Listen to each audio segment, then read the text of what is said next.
दोस्तों नमस्कार। जीएस के अध्यायवार अध्ययन में आपका स्वागत है। मैं हूं केदारनाथ मिश्रा और आप देख रहे हैं एग्जाम कांकर्स चैनल। दोस्तों एक बात बताइए, आखिर हमने जीएस के अध्यायवार अध्ययन की सीरीज क्यों शुरू की है? आप जानते हैं कि आजकल जो परीक्षाएं हो रही हैं, एक तो सबसे कठिन काम ये हो गया है कि कोई भी परीक्षा टाइम से नहीं हो रही है और परीक्षाएं हो भी रही हैं तो साल 2 साल में एक कोई परीक्षा मिल रही है। तो ये ऐसे मौके होते हैं कि इस मौके को एक स्टूडेंट को कभी चूकना नहीं चाहेगा उस मौके को, ठीक है ना?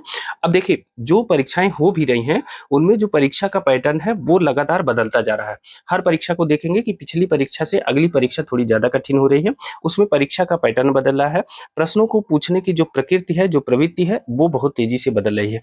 अब देखिए, जब हम किसी भी विषय को चैप्टर वाइज़ पढ़ते हैं, पूरे सिलेबस को पढ़ते हैं, तो जब परीक्षा में प्रश्न पूछे जाएँगे तो कभी सिलेबस से बाहर तो पूछे नहीं जाएँगे। चैप्टर वाइज़ हम पढ़ लेंगे तो हर चैप्टर हमारा तैयार है, प्रश्न आखिर कहाँ से बनेगा? दूसरी जो सबसे बड़ी बात है, वह बात ये है कि अगर आपका कोई चैप्टर बहुत अच्छा तैयार है, तो उसको आपको पढ़ने की ज़रूरत नहीं है। अगर कोई चैप्टर आपका कमज़ोर है, तो आप चैप्टर वाइज़ उसे पढ़ सकते हैं और उस चैप्टर को बहुत तेज़ी से कवर कर सकते हैं, बहुत अच्छे से कवर कर सकते हैं। अब देखिए, जो मैं पढ़ाता हूँ, मेरा उद्देश्य रहता है कि जब मैं पढ़ाऊँ तो आपको पुस्तक उठाने की ज़रूरत ना पड़े, कोई किताब उठाने की ज़रूरत ना पड़े, क्योंकि मैं उस पूरे चैप्टर का पूरा पोस्टमार्टम करता हूँ और जहाँ से भी प्रश्न अब तक पूछे गए हैं, उन सभी प्रश्नों को समाहित करने का प्रयास करता हूँ। हाँ, कुछ प्रश्न ऐसे हैं जो आपकी जो परीक्षाएँ हुई हैं, उनके बाहर के भी प्रश्न हैं, जो किसी अन्य स्टेट की परीक्षाओं में पूछे गए प्रश्न हैं, ऐसे प्रश्नों को भी हम बताते हैं और उनका बैकग्राउंड भी आपको बताते हैं कि हो सकता है उसमें से कोई प्रश्न रिपीट कर जाए, जो आपके काम का हो, ठीक है? तो इस सीरीज को देखते रहिए, अपने दोस्तों, मित्रों के साथ इसे शेयर कर दिया करिए और हाँ, यह सीरीज उनके लिए बहुत उपयोगी है, जो आगामी एलटी ग्रेड, जीआईसी प्रवक्ता, जीडीसी एग्जाम की तैयारी कर रहे हैं, जो पीईटी परीक्षाओं के लिए अभी जीएस पढ़ना शुरू किए हैं, जो जूनियर असिस्टेंट तथा अन्य परीक्षाओं को देते हैं और हाँ, जो आरओ एआरओ री एग्जाम के लिए परीक्षा देने जा रहे हैं, वह तेजी से चैप्टर वाइज चीजों को दोहरा सकते हैं। हम हर चैप्टर के जो महत्वपूर्ण प्रश्न हैं उनको लेकर आएंगे और हर चैप्टर से आने वाले सारे प्रश्नों को लगभग दोहराने का प्रयास करेंगे, ठीक है? तो आप हमारे साथ बने रहिए, अपने दोस्तों मित्रों के साथ इस वीडियो को शेयर करिए और हाँ, एक खास बात और है कि आपको इन प्रश्नों की पीडीएफ एज इट इज मिल जाएगी और वो भी हमारे टेलीग्राम चैनल पे।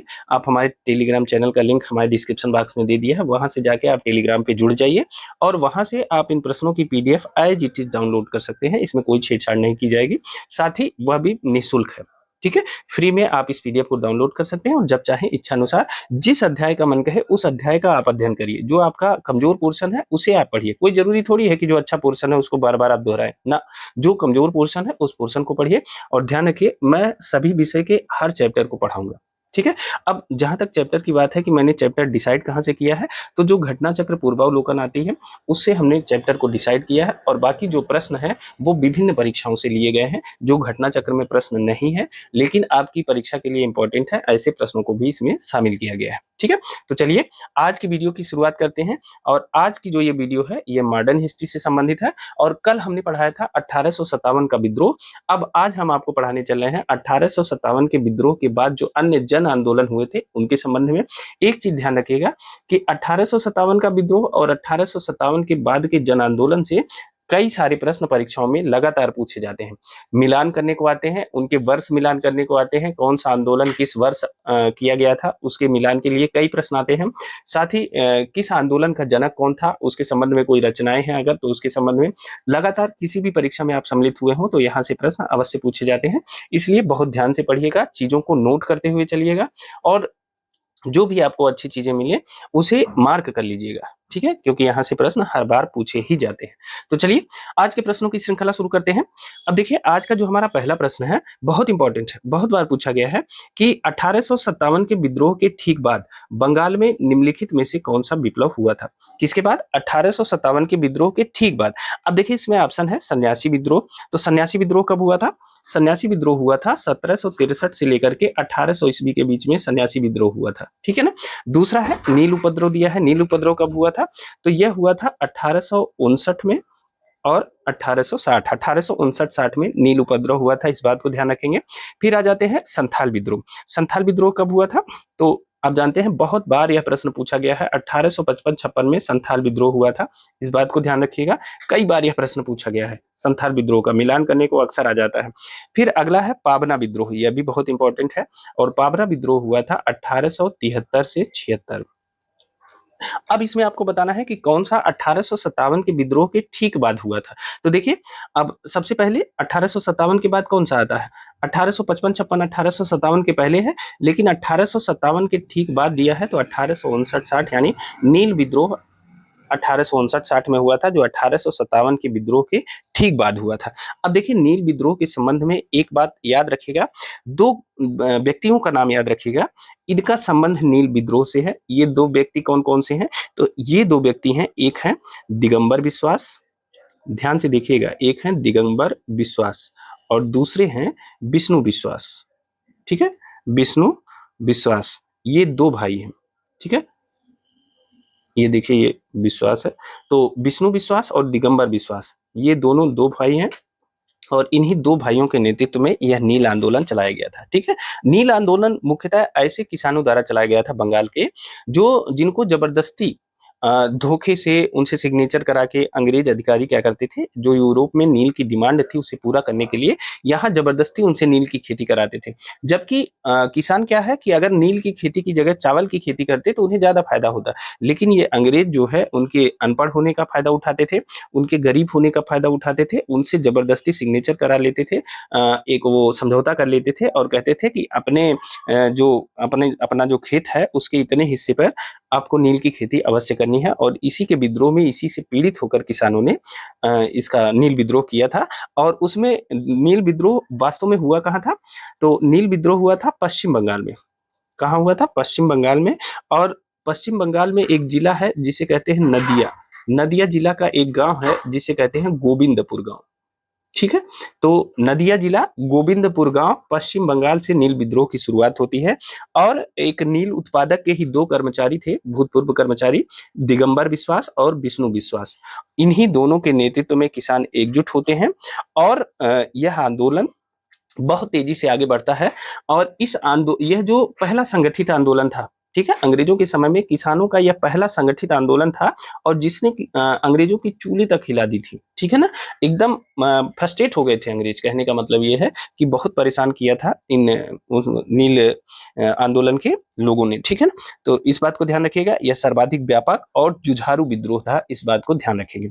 अब देखिए, नील की खेती से जब इनकार कर दिया, किसानों ने विद्रोह कर दिया, तो नील बागान मालिकों ने दमन चक्र चला दिया। ठीक है ना, और जब विद्रोह हो गया तो विद्रोह फैला, फैला कहाँ कहाँ?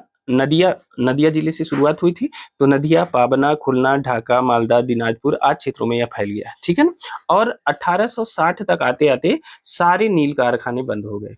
ठीक है ना, सारे नील कारखाने बंद हो गए, इस बात को ध्यान रखिएगा, यानी ये सफल हो गए अपने आंदोलन में। तो 1860 तक सारे नील कारखाने बंद हो गए। एक बात ध्यान रखिएगा, बंगाल के बुद्धिजीवी वर्ग ने अखबारों में अपने लेखों द्वारा, जनसभाओं के द्वारा इस विद्रोह को अपना समर्थन दिया था।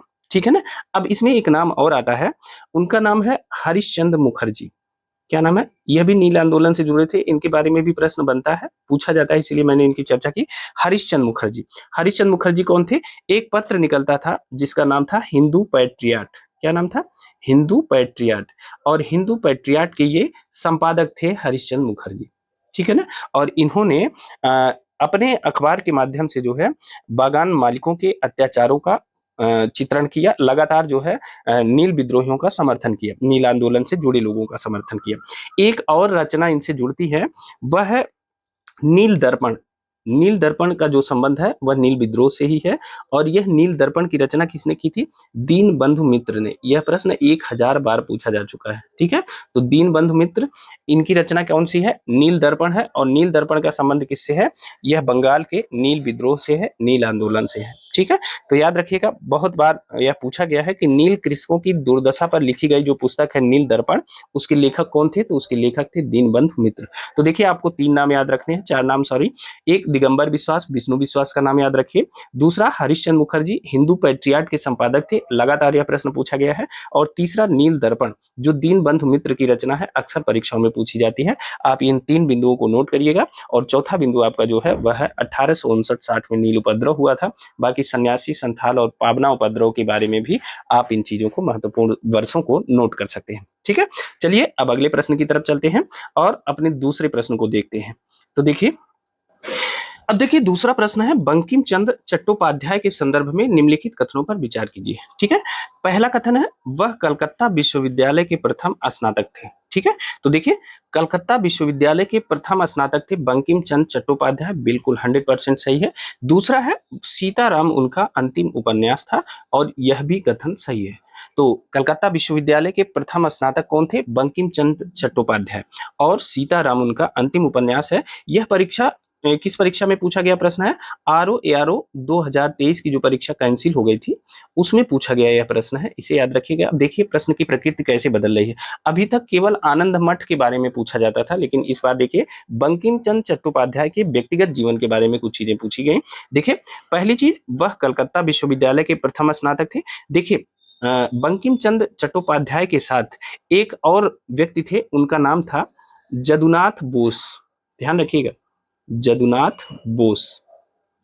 तो बंकिम चंद्र चट्टोपाध्याय और जदुनाथ बोस यह कलकत्ता विश्वविद्यालय के प्रथम स्नातक बने थे। ठीक है, और यह घटना कब की है, कब यह बने थे, कब इन्हें स्नातक की डिग्री मिली थी, पास आउट कब हुए थे? तो अप्रैल 1858 में।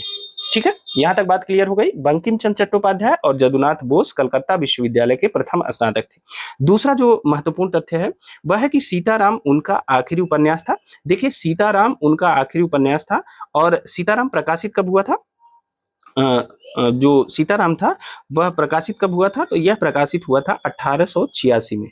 इस बात को भी ध्यान रखेंगे, सीताराम 1886 में प्रकाशित हुआ था, और यह उनका अंतिम उपन्यास था, इस बात को भी ध्यान रखेंगे। 8 अप्रैल 1894, 8 अप्रैल 1894 को बंकिम चंद्र चट्टोपाध्याय की मृत्यु हो गई थी, इस बात को भी ध्यान रखिएगा।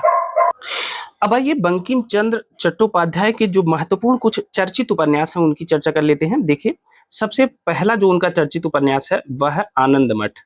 ठीक है, आनंद मठ। और आनंद मठ क्यों प्रसिद्ध है? क्योंकि आपने देखा है कि जो हमारा राष्ट्रगीत है, राष्ट्रगीत क्या है? वंदे मातरम। वंदे मातरम, यह कहाँ से लिया गया है? यह बंकिम चंद्र चट्टोपाध्याय के उपन्यास आनंद मठ से लिया गया है। और यह प्रश्न कई बार पूछा गया है। यह भी पूछा गया है कि आनंद मठ का जो विषय है वह क्या है, किस पर आधारित है आनंद मठ? तो आनंद मठ सन्यासी विद्रोह पर आधारित है, इस बात को भी ध्यान रखिएगा। ठीक है, आनंद मठ जो उपन्यास है वह किस पर आधारित है? सन्यासी विद्रोह पर आधारित है। कई बार यह प्रश्न पूछा गया है, आप इसे बिल्कुल तैयार रखिएगा। दूसरा इनका जो बहुत चर्चित उपन्यास है वह है दुर्गेश नंदिनी। आपने नाम सुना होगा, दुर्गेश नंदिनी भी बंकिम चंद्र चट्टोपाध्याय का उपन्यास है, कई बार परीक्षाओं में पूछा गया है, और यह उनका पहला ऐतिहासिक उपन्यास था जो बंगाल की पृष्ठभूमि पर आधारित था। ठीक है, इस बात को ध्यान रखिएगा। एक इनका और बहुत फेमस उपन्यास था, वह था कि विष वृक्ष। ठीक है, विष वृक्ष एक इनका बहुत फेमस उपन्यास था, और विष वृक्ष की जो मूल विषय वस्तु थी वह क्या थी? वह विधवाओं की स्थिति पर आधारित था। ठीक है, आप जानते हैं कि जो विधवा प्रथा थी कितनी कठोर थी, तो विधवाओं की स्थिति पर आधारित इनका जो उपन्यास था वह विष वृक्ष था। ठीक है, तो इस बात को भी ध्यान रखेंगे, यह भी प्रश्न कई बार पूछा गया है। ठीक है, अब देखिए अगला देखते हैं जो इनका जो बहुत फेमस उपन्यास था वह एक है देवी चौधरानी। देवी चौधरानी, यह उपन्यास भी इनका लिखा हुआ है बंकिम चंद्र चट्टोपाध्याय का। ठीक है, और देवी चौधरानी जो उपन्यास है वह एक साहसी महिला की कहानी है। किसकी कहानी है? साहसी महिला की कहानी है, और यह महिला क्या करती है? डकैत बनकर अंग्रेजों से लड़ती है। ठीक है, यानी स्वतंत्रता सेनानी है। यह क्या करती है? डकैत बनकर अंग्रेजों से लड़ती है। ठीक है, यह है देवी चौधरानी का मूल विषय वस्तु। ठीक है, तो इस बात को भी ध्यान रखेंगे। अब देखिए ये चार मुख्य उपन्यास हैं, आनंद मठ, दुर्गेश नंदिनी, विष वृक्ष और देवी चौधरानी। आप इसे याद रखेंगे। अब देखिए जो सीताराम इनका आखिरी उपन्यास है, अगर आपसे कोई पूछे जो सीताराम है इसका मूल विषय वस्तु क्या है, तो इसकी जो मूल विषय वस्तु थी सीताराम उपन्यास की, वह है बंगाल के एक हिंदू जमींदार की वीरता की कहानी थी। ठीक है, बंगाल के एक हिंदू जमींदार की वीरता की कहानी इसमें वर्णित है। इस बात को ध्यान रखिएगा सीताराम में। तो ये रहा इसमें कौन सा ऑप्शन सही है? 1 और 2 दोनों सही है, यानी डी ऑप्शन सही है, इसे आप याद रखेंगे।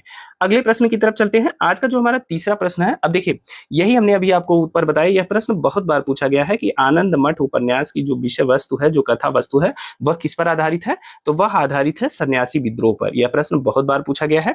और अगर हम आपसे पूछे कि आखिर सन्यासी विद्रोह का जो कालखंड है, कब से कब सन्यासी विद्रोह हुआ था, तो सन्यासी विद्रोह हुआ था 1763 से लेकर के 1800 के बीच में।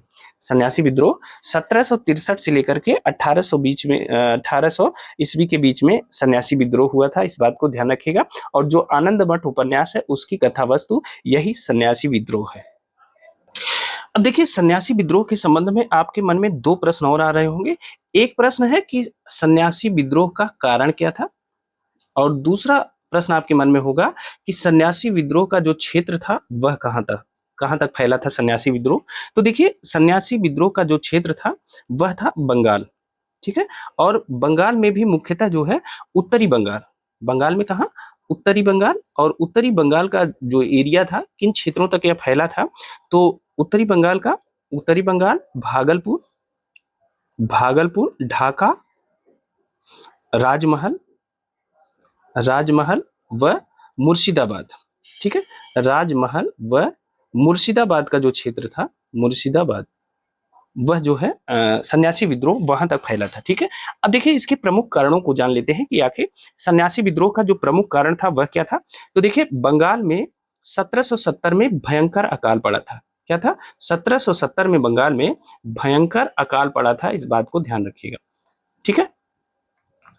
अब भयंकर अकाल की स्थिति में क्या हुआ कि अंग्रेजों की क्या आदत थी, उन्हें अकाल, आपके मरने जीने से कोई मतलब नहीं था, उन्हें अपने कर से मतलब था। तो 1770 का भयंकर अकाल, और उसके बाद जमींदारी कर और भारी लगान नीति, ठीक है, भारी लगान नीति। और इसके साथ साथ इसमें एक और चीज जुड़ी थी, और वह थी अंग्रेजों द्वारा सन्यासियों और फकीरों को तीर्थ यात्रा और दान लेने से रोका जाना, मतलब उनके तीर्थ यात्रा पर प्रतिबंध लगा दिया गया। किसको? सन्यासियों और फकीरों पर तीर्थ यात्रा प्रतिबंध, ठीक है। उन्हें दान लेने से भी रोका गया था, ठीक है ना, तीर्थ यात्रा प्रतिबंध। अब देखिए शुरुआत क्या हुई, बंगाल में एक तो 1770 में अकाल पड़ा था, ऊपर से जमींदारी कर और भारी लगान नीति, यह परेशान कर रही थी लोगों को। और उसके बाद उसमें अंग्रेजों द्वारा सन्यासियों और फकीरों, ठीक है, इन पर इनकी तीर्थ यात्रा पर प्रतिबंध लगा दिया। यह मुख्य कारण थे जो सन्यासी विद्रोह के मूल में थे, ठीक है ना। अब यहाँ अब यहाँ दो बातों का ध्यान रखिएगा। एक तो आप देखिए सन्यासी हिंदू धर्म के होते हैं, ठीक है ना, और जो फकीर होते हैं वो इस्लाम धर्म के मानने वाले होते हैं। तो सन्यासियों और फकीरों पर दोनों प्रतिबंध लगाया गया। तो जो यह आंदोलन होगा वह क्या ऐसा होगा, वह हिंदू मुस्लिम एकता का आंदोलन होगा, क्योंकि दोनों परेशान है ना। तो हिंदू और मुस्लिम एकता, हिंदू मुस्लिम एकता का आंदोलन होगा, इस बात को ध्यान रखेंगे। अब देखिए हिंदू मुस्लिम एकता, अब कभी कभी ऐसा होता है कि फकीरों के शामिल होने के नाते सन्यासी विद्रोह को फकीर विद्रोह भी कह दिया जाता है, ठीक है। तो अगर आपसे यह प्रश्न कभी पूछ लिया जाए कि फकीर विद्रोह कौन सा विद्रोह है, कब हुआ था, तो यही सन्यासी विद्रोह को कभी कभी फकीर विद्रोह कहा जाता है, क्योंकि इसमें फकीर भी शामिल थे, ठीक है। हिंदू मुस्लिम एकता का एक बढ़िया उदाहरण यहाँ मिलता है, ठीक है। अब देखिए जो सन्यासी विद्रोह है, सन्यासी विद्रोह के जो प्रमुख किरदार थे उनके बारे में देख लेते हैं कि कौन इसके प्रमुख नेता थे, ठीक है। तो सन्यासी विद्रोह के प्रमुख नेताओं के बारे में देखते हैं। प्रमुख नेता, आप इन नामों को याद रखिएगा, कई बार यह प्रश्न पूछा गया है। एक थे मजनून शाह, यह सन्यासी विद्रोह से संबंधित थे, या फकीर विद्रोह कह सकते हैं आप। चिराग अली भी फकीर विद्रोह से या सन्यासी विद्रोह से संबंधित थे। उसके बाद मूसा शाह का संबंध भी इनसे था, मूसा शाह। अब चौथा जो नाम है वह है भवानी पाठक का जो संबंध था वह सन्यासी विद्रोह से था, भवानी पाठक। और अभी हमने आपको बताया देवी चौधरानी, जिनके नाम पर बंकिम चंद्र चट्टोपाध्याय ने एक पूरा उपन्यास लिखा है। देवी चौधरानी का भी जो संबंध था वह सन्यासी विद्रोह से था, ठीक है। इन्हीं के ऊपर पूरा उपन्यास लिखा गया है बंकिम चंद्र चट्टोपाध्याय द्वारा, तो इन्हें भी याद रखिएगा, बहुत इंपॉर्टेंट है। चलिए अब अगला प्रश्न देख लेते हैं। आज का जो हमारा चौथा प्रश्न है वह है कि कूका आंदोलन को किसने संगठित किया था। आपको बताना है कि कूका आंदोलन को किसने संगठित किया था, और यह प्रश्न भी बहुत बार पूछा गया है। तो देखिए, कूका आंदोलन को संगठित किया था गुरु राम सिंह कूका ने। ठीक है, सी ऑप्शन सही है, याद रखेंगे। अब देखिए, जो कूका आंदोलन था इसकी पृष्ठभूमि के बारे में जानते हैं। वास्तव में जो कूका आंदोलन था, इसकी जो शुरुआत हुई थी वह एक धार्मिक आंदोलन के रूप में इसकी शुरुआत हुई थी। ठीक है ना, लेकिन आगे चलकर यह जो है राजनीतिक आंदोलन के रूप में परिवर्तित हो गया। इस बात को ध्यान रखेंगे। तो धार्मिक आंदोलन से शुरू होकर इसका जो परिवर्तन हुआ वह राजनीतिक आंदोलन के रूप में परिवर्तित हो गया। पश्चिमी पंजाब में कूका आंदोलन की जो वास्तव में शुरुआत हुई थी वह हुई थी 1840 के दशक में। ठीक है ना, 1840 के दशक में इस आंदोलन की जो शुरुआत की गई थी वह की गई थी भगत जवाहर मल के द्वारा। ठीक है, भगत जवाहर मल के द्वारा इसकी शुरुआत की गई थी। 1840 सन नहीं है, 1840 दशक है, इस बात को ध्यान रखेंगे। तो इनके द्वारा शुरू की गई। भगत जवाहर मल का एक और नाम था, उन्हें सियान साहब के नाम से जाना जाता था। यह प्रश्न पूछा गया है कि सियान साहब के नाम से कौन फेमस थे, तो वह थे भगत जवाहर मल। इन्होंने ही कूका आंदोलन की शुरुआत 1840 के दशक में पश्चिमी पंजाब में किया था। ठीक है, अब देखिए, इनका जो उद्देश्य था, मैंने पहले बताया कि यह धार्मिक आंदोलन के रूप में शुरू हुआ था। तो इनका जो उद्देश्य था, इस आंदोलन का जो उद्देश्य था, शुरुआत में जो उद्देश्य था वह था सिख धर्म की बुराइयों को दूर करना। ठीक है, सिख धर्म में जो प्रचलित अंधविश्वास थे, जो बुराइयां थी, उनको दूर करने के लिए इस आंदोलन की शुरुआत की गई थी। तो इस बात को ध्यान रखेंगे। अब देखिए, जब यह आंदोलन आगे बढ़ा तो आगे यह राजनीतिक आंदोलन के रूप में परिवर्तित हो गया। और जब यह राजनीतिक आंदोलन के रूप में परिवर्तित हुआ तो इसका नेतृत्व किसके हाथ में आ गया? इसका नेतृत्व आ गया राम सिंह कूका के हाथ में। किसमें? राम सिंह कूका के हाथ में इसका नेतृत्व आ गया। अब बाद में 1872 ईस्वी में राम सिंह कूका को रंगून निर्वासित कर दिया गया। कब? 1872 में इन्हें क्या किया गया? रंगून निर्वासित कर दिया गया, और जहां इनकी 1885 में मृत्यु हो जाती है। 1885 में क्या होती है? मृत्यु हो जाती है। अब देखिए, आपके लिए जो समझने वाली बात है कि अगर कूका आंदोलन से संबंधित प्रश्न पूछा जाता है तो अगर ऑप्शन में राम सिंह कूका न दे करके भगत जवाहर मल या सियान साहब दिया है तो यह भी सही होगा, और अगर भगत जवाहर मल और सियान साहब न देकर गुरु राम सिंह दिया है तो यह भी सही होगा। यह दोनों प्रश्न पूछे गए हैं अलग अलग समयों पे। तो कूका आंदोलन के इन तथ्यों को आप नोट कर लेंगे। आगे चलते हैं, अगले प्रश्न को देख लेते हैं। आज का जो हमारा 5वां प्रश्न है वह है कि जो पागलपंथी विद्रोह था, वस्तुतः एक विद्रोह कौन सा था? ऑप्शन ए है भीलों का, ऑप्शन बी है गारो का, ऑप्शन सी है गोंडों का, और ऑप्शन डी है कोलियों का। तो पागलपंथी विद्रोह किसका विद्रोह था, बताइए? तो यह वास्तव में गारो का विद्रोह था, पागलपंथी विद्रोह। इस बात को ध्यान रखेंगे। पागलपंथ क्या था? एक अर्ध धार्मिक संप्रदाय था। क्या था? अर्ध धार्मिक संप्रदाय था पागलपंथ। ठीक है ना, अर्ध धार्मिक संप्रदाय का मतलब अर्ध धार्मिक अर्ध राजनीतिक हो गया। यह वस्तुतः गारो जनजाति से संबंधित विद्रोह था। गारो आप जानते हैं। और इसे चलाया किसने था? इसे चलाया था करम शाह ने। किसने चलाया था? करम शाह। यह प्रश्न पूछा जाता है कि पागलपंथी विद्रोह के प्रणेता कौन थे? तो करम शाह थे।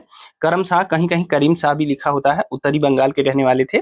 ठीक है, और इनका जो उत्तराधिकारी बना, इनका पुत्र था, इनका उत्तराधिकारी था, जिसका नाम था टीटू, या कभी कभी उसे कहीं कहीं टीपू भी कहते हैं। तो टीपू या टीटू मीर, यह जो है करम शाह का उत्तराधिकारी था, और इन्होंने यह आंदोलन चलाया था। यह धार्मिक और राजनीतिक आंदोलन दोनों का मिश्रण था। ठीक है ना, जमींदारों के द्वारा मुजारों पर किए गए अत्याचारों के विरुद्ध यह आंदोलन था। इस बात को ध्यान रखेंगे। ठीक है, अब एक बात और ध्यान रखिएगा कि जो पागलपंथी विद्रोह था वह इतना प्रभावी था कि 1825 से लेकर के 1825 से 1835 इनके बीच पागलपंथियों ने एक निश्चित सीमा से अधिक किराया देने से मना किया था। ठीक है ना, एक निश्चित सीमा तय कर दी थी किराया देने की, और निश्चित सीमा से अधिक किराया, किराया किसका मतलब? भूमि का लगान टैक्स जो होता है, निश्चित सीमा से अधिक टैक्स देने से मना कर दिया था। ठीक है ना, टैक्स देने से मना कर दिया था। इस बात को ध्यान रखिएगा। तो और एक चीज और कि 1825 में टीटू ने क्या किया था? ये करम शाह का पुत्र टीटू, जो इस आंदोलन का मुखिया था, टीटू ने शेरपुर पर अधिकार कर लिया था। ठीक है ना, और शेरपुर पर अधिकार करने के बाद वह राजा बन गया था, और इतना शक्तिशाली हो गया कि वह स्वतंत्र सत्ता का उपभोग करने लगा। ठीक है ना, अंग्रेजों का कोई लोड ही नहीं लेता था। ठीक है, और वह एक विशेष क्षेत्र में शेरपुर में राजा बन गया और वह स्वतंत्र सत्ता का उपयोग करने लगा। प्रशासन चलाने के लिए उसने कुछ अधिकारियों की भी नियुक्ति की, जैसे उसने न्यायाधीश की नियुक्ति की, ठीक है, ताकि वह प्रशासन चला सके। भाई राजा हो गया तो अपने राज्य के प्रशासन के लिए अधिकारियों की नियुक्ति तो करेगा, तो न्यायाधीश की नियुक्ति की उसने, एक मजिस्ट्रेट की नियुक्ति की, ठीक है, एक मजिस्ट्रेट की नियुक्ति की और एक कलेक्टर नियुक्त किया। ठीक, तो इस प्रकार जो है पागलपंथी जो विद्रोह था वह गारो जनजातियों का विद्रोह था, अर्धधार्मिक संप्रदाय था यह, और इसे चलाया था करम शाह ने, या इसे करम शाह के पुत्र टीटू मीर आप कह सकते हैं, उसका उत्तराधिकारी था। तो दोनों में से जो भी आएगा आप उसे ही सही आंसर मानेंगे, ठीक है ना, तो याद रखिएगा। अगले प्रश्न की तरफ चलते हैं। आज का जो हमारा छठवां प्रश्न है वह है कि निम्नलिखित में से कौन फराजी विद्रोह का नेता था। आपको बताना है कि इनमें से कौन फराजी विद्रोह का नेता था। तो देखिए, फराजी विद्रोह के नेता थे दादू मियां। ये सारे प्रश्न पूछे गए। फराजी विद्रोह के नेता कौन थे? दादू मियां थे, इस बात को ध्यान रखेंगे। अब आइए देखते हैं आखिर फराजी विद्रोह क्या था और क्यों हुआ था। तो देखिए, जो फराजी विद्रोह था ना, यह भी वास्तव में इस्लाम में सुधार के लिए यह विद्रोह हुआ था। किसके लिए? इस्लाम में सुधार के लिए यह विद्रोह हुआ था।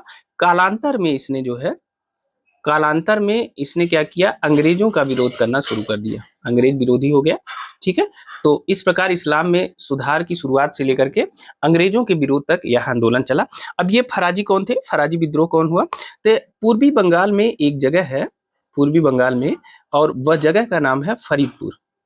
फरीदपुर के एक निवासी थे, उनका नाम था हाजी शरीयतुल्लाह, ठीक है, हाजी शरीयतुल्लाह। यह जो है फरीदपुर के निवासी थे, और इन्हीं के द्वारा जो एक संगठन है उसका गठन किया गया था। इनके द्वारा एक संप्रदाय की स्थापना की गई थी। यह फराजी लोग इसी संप्रदाय के अनुयायी थे, इस बात को ध्यान रखिएगा। एक मुस्लिम पंथ था, उसी के अनुयायी थे, और इन्होंने जो इस्लाम में जो परिवर्तन करने के लिए, इस्लाम में सुधार करने के लिए, उसमें अंधविश्वासों को दूर करने के लिए इस आंदोलन की शुरुआत की थी। यानी इस आंदोलन का जो शुरुआत हुई वो कहाँ से हुई? बंगाल के फरीदपुर जिले से हुई, ठीक है। और इस आंदोलन का जो कालखंड है वह 1838 से लेकर के 1857 तक यह आंदोलन लगातार गतिमान रहा, चलता रहा, इस बात को भी ध्यान रखिएगा।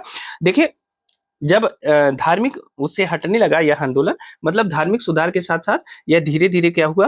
अंग्रेजों के विरोध का रुख अपना लिया इसने। और इनके पुत्र जो थे, हाजी शरीयतुल्लाह के पुत्र थे दादू मियां। दादू मियां का अन्य नाम है मोहम्मद मोहसिन, ठीक है, मोहम्मद मोहसिन। तो हाजी शरीयतुल्लाह के बाद मोहम्मद मोहसिन ने जो है कमान संभाली इस आंदोलन की, और बंगाल के गरीब किसानों के बीच इनकी काफी लोकप्रियता थी, ठीक है। तो इन दोनों ने मिलकर के फराजी विद्रोह को आगे बढ़ाया था, ठीक है। और बाद में क्या हुआ कि जो फराजी विद्रोह थे, शरीयतुल्लाह ने बंगाल से अंग्रेजों को निकालने की योजना जो बनाई थी, यह आंदोलन 1818 से 62 के दौरान चलता रहा। मतलब आप कहीं 1838 से 1857 मिलता है, और कहीं जो है 1818 से लेकर के 1862 मिलता है, ठीक है। ये दोनों तिथियां मिलती हैं अलग अलग जगहों पे, ठीक है। बाद में इस संप्रदाय के लोग क्या हुए? यह बहावी दल में शामिल हो गए, बहावी आंदोलन या बहावी दल। और आप जानते हैं कि यह जो बहावी दल है इसका गठन किस लिए किया गया था? इसका गठन भी इस्लाम में सुधार के लिए किया गया था। हम बहावी आंदोलन के बारे में जब चर्चा करेंगे तो इसके बारे में बताएंगे, ठीक है। तो फराजी विद्रोह के नेता, अब दो नेता इसमें निकल के आए, एक हाजी शरीयतुल्लाह जिन्होंने इसकी शुरुआत की थी, और दूसरे उनके उत्तराधिकारी, उनके पुत्र दादू मियां उर्फ मोहम्मद मोहसिन। तो इन दोनों में से कभी कभी केवल हाजी शरीयतुल्लाह के बारे में पूछ लेता है, तो आप इसे याद रखिएगा, भूलिएगा नहीं। और नहीं तो अगर दादू मियां के बारे में पूछता है तो उनके बारे में यह सही है, ठीक है। चलिए अगले प्रश्न को देख लेते हैं। आज का जो हमारा सातवां प्रश्न है वह है, महाराष्ट्र में रामोसी कृषक जत्था किसने स्थापित किया था। आपको बताना है कि महाराष्ट्र में रामोसी कृषक जत्था किसने स्थापित किया। देखिए, रामोसी कृषक जत्थे की जो स्थापना है वह किया था वासुदेव बलवंत फड़के ने। सी ऑप्शन सही है, याद रखिएगा। वासुदेव बलवंत फड़के ने रामोसी कृषक जत्थे की स्थापना की थी। बॉम्बे प्रेसिडेंसी में रामोसी जनजाति के लोगों को इन्होंने संगठित किया, उन्हें प्रशिक्षित लड़ाकू बल में परिवर्तित किया, ठीक है ना। तो इस बात को ध्यान रखिएगा। बाद में वासुदेव बलवंत फड़के को काला पानी की सजा दे दी गई। किसकी सजा? काला पानी की सजा दी गई। और वहां पे इन्होंने 1883 में आमरण अनशन करते समय आमरण अनशन के द्वारा इनकी मृत्यु हो गई। ठीक है ना। तो अगर आपसे कोई पूछे कि रामोसी कृषक जत्था कहाँ बनाया गया था, तो महाराष्ट्र में बनाया गया है, पहली बात। दूसरी बात कि किसने तैयार किया था, तो वासुदेव बलवंत फड़के ने इसे तैयार किया था, इस बात को ध्यान रखेंगे। ठीक है। अब चलते हैं अगले प्रश्न की तरफ। आज का जो हमारा 8वां प्रश्न है वह है कि कोल विद्रोह, कोल विद्रोह का समय क्या दिया है, 1831-32। इसे याद रखिएगा, अक्सर परीक्षाओं में मिलान करने को आता है। कोल विद्रोह का नेतृत्व किसने किया, कोल विद्रोह का नेतृत्व किसने किया था, तो ऑप्शन दिया है, option A Buddha Bhagat, option B है सुरगा, ऑप्शन सी है सिगराय और ऑप्शन डी है जतरा भगत। तो बताइए कोल विद्रोह का नेतृत्व किसने किया था। देखिए कोल विद्रोह 1831-32 में हुआ था, इस बात को ध्यान रखिएगा, बहुत इंपॉर्टेंट है, यही सन पूछा जाता है। और यह जो हुआ था, इसका जो वास्तविक क्षेत्र था वह छोटा नागपुर क्षेत्र में हुआ था। यह भी पूछा जाता है कि कोल विद्रोह कहाँ हुआ था, तो कोल विद्रोह हुआ था छोटा नागपुर क्षेत्र में। ठीक है। अब इसका नेतृत्व किसने किया था, इसका नेतृत्व बुद्ध भगत या बुद्धो भगत ने किया था। ठीक है, ये ऑप्शन सही है, बुद्ध भगत या बुद्धो भगत ने कोल विद्रोह का नेतृत्व किया था, इस बात को ध्यान रखेंगे। अब देखिए कोल विद्रोह का जो कारण था वही जो अक्सर आंदोलनों का कारण है, जमींदारों द्वारा भू राजस्व को अत्यधिक बढ़ा देना, जमींदारों द्वारा भू राजस्व को अत्यधिक बढ़ा देना, यही कारण था कोल विद्रोह का, अत्यधिक बढ़ा देना। अब देखिए छोटा नागपुर क्षेत्र को अगर देखेंगे तो इसमें जो एरिया थी वह थी, जैसे रांची इसमें शामिल था, सिंहभूमि इसमें शामिल था, सिंहभूमि का एरिया, और पलामू, हजारीबाग, हजारीबाग आदि क्षेत्रों में जो है जो कोल विद्रोह था आदि क्षेत्रों तक फैला था। और बुद्धो भगत के बाद जो है इसका संचालन किया था। 1831 में बुद्धो भगत की मृत्यु हो जाती है, और बुद्धो भगत के बाद एक व्यक्ति और इनसे जुड़ा, मतलब इस आंदोलन से, उनका नाम था गंगा नारायण। तो कभी कभी हो सकता है कि बुद्धो भगत ने देखिए यह पूछ ले कि गंगा नारायण का संबंध किस विद्रोह से था, तो देखिए गंगा नारायण का जो संबंध था वह कोल विद्रोह से था, और बुद्धो भगत के बाद गंगा नारायण ने इस विद्रोह का संचालन किया था। बाद में छुटपुट कर यह विद्रोह होता रहा, अंत में ईस्ट इंडिया कंपनी द्वारा जो है इसे 1848 के आसपास पूरी तरह से दमन करने में इसमें मदद मिली ईस्ट इंडिया कंपनी को। ठीक है ना, चलिए सफलता मिली। अब अगले प्रश्न की तरफ चलते हैं। आज का जो हमारा नवा प्रश्न है उसको देख लेते हैं। देखिए आज का हमारा नवा प्रश्न है, ब्रिटिश औपनिवेशिक व्यवस्था के विरुद्ध 1857 से पूर्व में भारत के विभिन्न भागों में हुए निम्न विद्रोहों को सही घटनाक्रम के अनुसार लिखें। ठीक है, प्रश्न आप समझ रहे हैं कि ब्रिटिश औपनिवेशिक व्यवस्था के विरुद्ध जो 1857 से पहले भारत के विभिन्न भागों में आंदोलन हुए थे, विद्रोह हुए थे, उन्हें आपको सही क्रम में दर्शाना है। तो चलिए देखते हैं कि कौन कौन सा विद्रोह है और यह कब कब हुए थे, बाद में उन्हें क्रम से लगाते हैं। अब देखिए इसमें जो पहला ऑप्शन है वह है बंगाल का सिपाही विद्रोह। तो बंगाल का सिपाही विद्रोह कब हुआ था, तो यह हुआ था 1764 में। अब आप सोच रहे होंगे 1764 में कौन सा सिपाही विद्रोह हुआ था। देखिए हेक्टर मुनरो की एक बटालियन बक्सर के युद्ध में मीर कासिम से जा मिली थी, इसी विद्रोह में। ठीक है ना, आप जानते हैं कि बक्सर का युद्ध 1764 में हुआ था, और हेक्टर मुनरो की सेना की एक बटालियन जो थी वह मीर कासिम से जा मिली थी। इसे पहला सिपाही विद्रोह माना जाता है। तो बंगाल का सिपाही विद्रोह यह 1764 ईस्वी में हुआ था।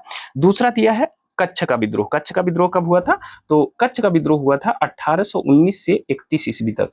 ठीक है, 1819 से 31 के बीच में कच्छ विद्रोह हुआ था। तीसरा विद्रोह दिया है बेल्लोर का सिपाही विद्रोह। तो आप जानते हैं बेल्लोर का जो सिपाही विद्रोह था वह कब हुआ था, 1806 ईस्वी में हुआ था। और बेल्लोर का जो सिपाही विद्रोह था ना, यह भी धार्मिक भावनाओं की आहत करने के कारण ही हुआ था, इस बात को ध्यान रखिएगा। तो बेल्लोर का सिपाही विद्रोह 1806 ईस्वी में हुआ था, बहुत इंपॉर्टेंट है, अक्सर परीक्षाओं में पूछा जाता है ये। फिर संथाल विद्रोह, संथाल विद्रोह के बारे में आप जान गए होंगे, बहुत चर्चित प्रश्न है। 1855-56 में संथाल विद्रोह हुआ था, इस बात को ध्यान रखेंगे। फिर आता है कोल विद्रोह, उसके बारे में अभी हमने चर्चा किया। कोल विद्रोह कब हुआ था, 1831-32 में कोल विद्रोह हुआ था। ठीक है, अब इसे क्रम से लगाते हैं, कौन सा क्रम होगा। तो सबसे पहले देखिए 1764 सबसे पहले है, तो पहला हो जाएगा, एक हो जाएगा। फिर उसके बाद 1806 यह दूसरे नंबर पे आ जाएगा, यह होगा पहले पे, यह हो जाएगा दूसरे पे। ठीक है ना, उसके बाद क्या आता है, 1819 आता है, यह हो जाएगा तीसरे नंबर पे। उसके बाद चौथा क्या है, 1831-32, ये पांचवा जो है यह चौथे नंबर पे आ जाएगा, और उसके बाद छठवां हो जाएगा। मतलब 1, 3, 2, 4, 5 और चार, ये ऑप्शन सही है, इसे याद रखिएगा। ठीक है, इसे नोट कर लीजिएगा कहीं, और इसी क्रम से एक बार दो बार इसे अध्ययन कर लीजिएगा कि बहुत इंपॉर्टेंट प्रश्न है, यह रिपीट हो सकता है या इनमें से कई विद्रोहों के बारे में अलग से पूछा जा सकता है। ठीक है, अब आ जाते हैं आज के 10वें विद्रोह की तरफ, 10वें प्रश्न की तरफ। देखिए आज का 10वां प्रश्न है कि संथाल विद्रोह का नेतृत्व किसने किया था। अब देखिए संथाल विद्रोह की इतनी चर्चा आपने सुना, अब देखिए संथाल विद्रोह कब हुआ था।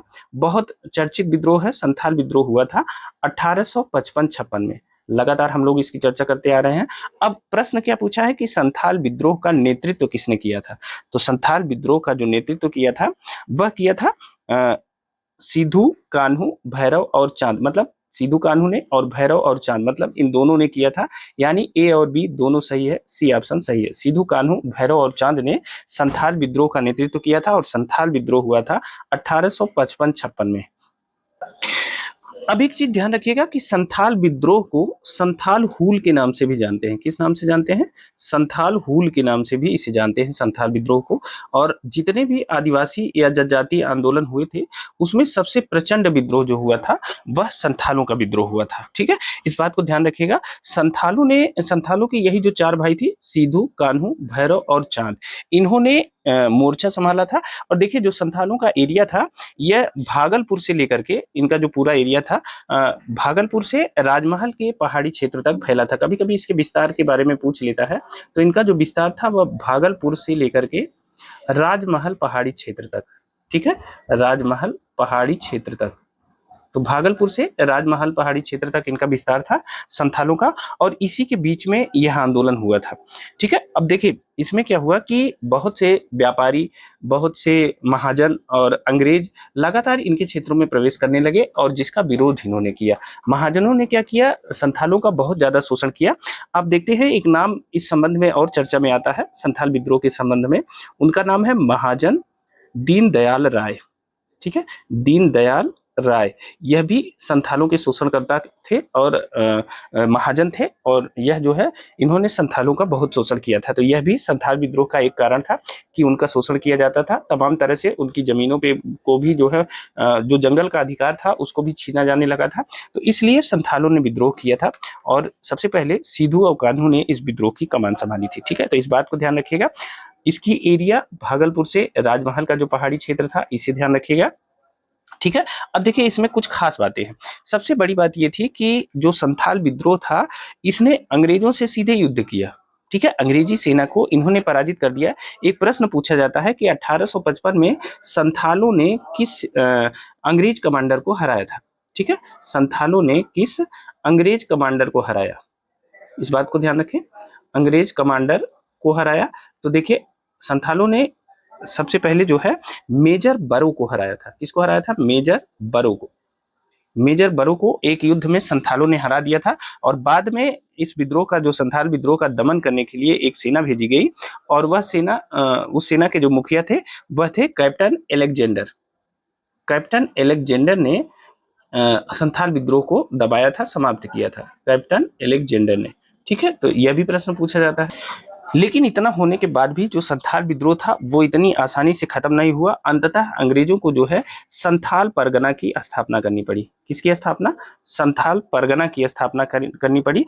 भागलपुर और वीरभूमि का बंटवारा करके संथाल परगना नामक एक जिला बनाया गया। ठीक है, और यह संथालों के लिए बनाया गया। यहाँ किसी संथाल आदिवासी का गैर संथाल को भूमि अंतरण जो है यह गैर कानूनी हो गया। मतलब जो संथालों की भूमि थी वह गैर संथालों को नहीं दी जा सकती। ठीक है, तो इस बात को ध्यान रखेंगे। तो संथाल परगना लेकर ही संथाल विद्रोह समाप्त हुआ। इसीलिए बार बार संथाल विद्रोह परीक्षाओं में भी पूछा जाता है और उसके नेताओं के बारे में भी पूछा जाता है। तो सिद्धू कान्हू भैरव तथा चांद ये संथाल विद्रोह के नेता थे, इसे याद रखिएगा। ठीक है, अगले प्रश्न की तरफ चलते हैं। आज का जो हमारा 11वां प्रश्न है, आपको बताना है कि इनमें से कौन सा सही सुमेलित नहीं है। ठीक है, तो देखिए संथाल विद्रोह आप जानते हैं 1855 में हुआ था, 1855-56 अभी हम लोगों ने पढ़ा। उसके बाद कोल विद्रोह की बात करते हैं। कोल विद्रोह या कोली विद्रोह 1831-32 में हुआ था, अभी हमने देखा ही है। फिर खासी विद्रोह की बात करते हैं। खासी विद्रोह कब हुआ था? तो खासी विद्रोह का जो वास्तविक टाइम है वह 1829 है। और अहोम विद्रोह की बात होती है, अहोम विद्रोह कब हुआ था? तो देखिए अहोम विद्रोह हुआ था 1828 में, यह 1815 नहीं है, 1828 ईस्वी में अहोम विद्रोह हुआ था। ठीक है, तो डी ऑप्शन सही है, इसे याद रखिएगा। अहोम विद्रोह का नेतृत्व किसने किया था? तो इसका नेतृत्व किया था गोमधर कुंवर ने। अहोम विद्रोह का नेतृत्व किसने किया था? गोमधर कुंवर ने अहोम विद्रोह का नेतृत्व किया था। यह विद्रोह 1828 में किया गया था, इस बात को ध्यान रखेंगे। अब देखिए अहोम लोग कौन थे? तो यह असम के अभिजात लोग थे। ठीक है, क्या थे? असम के अभिजात लोग थे अहोम। ठीक है ना।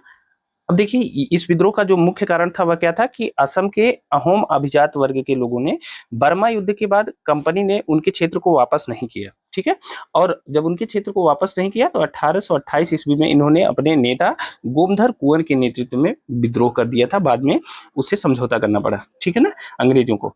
अब अगले प्रश्न की तरफ चलते हैं। आज का जो हमारा 12वां प्रश्न है वह है कि निम्नलिखित में से कौन सी घटना महाराष्ट्र में घटित हुई थी? आपको बताना है कि इनमें से कौन सी घटना महाराष्ट्र में घटित हुई थी, या यूं कह सकते हैं इनमें से कौन सा विद्रोह महाराष्ट्र में हुआ था। तो देखिए इसमें से भील विद्रोह जो था वह महाराष्ट्र में हुआ था, यानी ए ऑप्शन सही है। ठीक है ना।